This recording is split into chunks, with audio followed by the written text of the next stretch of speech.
તો આજે આપણે મિત્રો ને ઊંધિયાનું શાક બનાવવાનું હે, મકર સંક્રાંતિ છે ને એટલે જો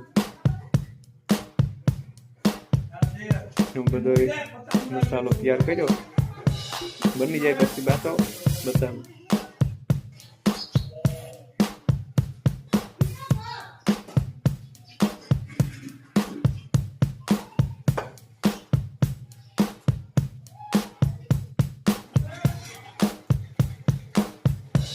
તો અમારું ઊંધિયાનું શાક તૈયાર થાય મિત્રો. આજે ઊંધિયાનું શાક ખાવાનું હોય બપોરે આપણે નથી કે બને. તો આપણે હે ને શીરો મિત્રો બનાવવો ને તે કાજુ બદામ નાખવાના હે. મસ્ત મજાનો એક શીરો તો બનાવવાનો હોય. ઊંધિયાનું શાક બનાવ્યું અને શીરો બનાવ્યો એટલે આપણે કાજુ બદામ નાખવાના. જો હીરાનું કામ ચાલુ હોય અને લોટ હેકાઈ જાય પછી આપણે પાછા આગળ બતાવીએ.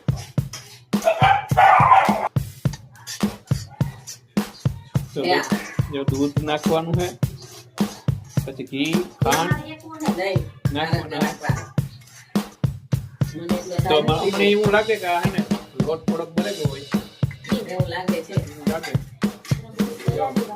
મારી બેન આવી ને બેન કે કાચો એમ કે બની ગયેલો શીરો ખવડાવ્યો છે, આમાં નાખે તા ને તો કુકરમાં તો એ લોકો ખાંડ નાખી આ પાણી પીવાનું હોય.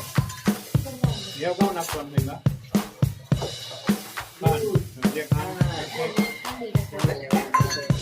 એવું નાખવાનું છે દૂધ.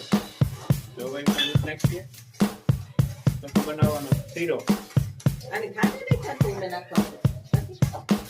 તો જો દૂધ નાખ્યું હોય કાજુ હોય ને એવું નથી ને આ દૂધ વાળો શીરો. હાલો બધા દૂધ તો આવો દૂધ વાળો શીરો ખાવા. અને હજી એમાં ઘી નાખવાનું. જો આમાં ઘી છે નહીં ડબરામાં તળિયું છે એમ કહી દે. સંજય ઈ લાગ તળિયું છે એમ કે ઘી નથી. ઘી આપણા ઘરમાં એટલું રહ્યું. ઘી છે નહીં ડબરો ખાલી બટર નહીં દેખાય ગયું. મારી બેને એમ કે તળિયું કાઢી નાખ્યું. ઘી જો બદામ પિસ્તા નાખી દે કાઢી બધું. એ આ એક નંબર હીરો બની. હાલો તમારે જો ખાવો હોય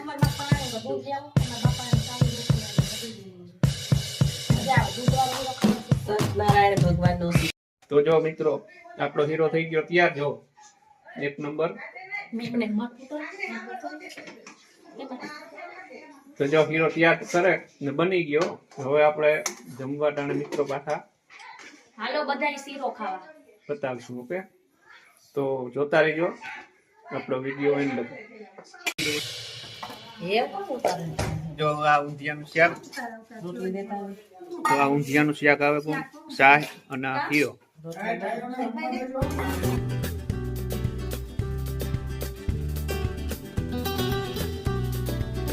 ઊંધિયાનું શાક આવે કોણ શાહ, હીરો અને ફરફરિયા. આને કહેવાય ફરફરિયા. તો એટલું આવે કોણ.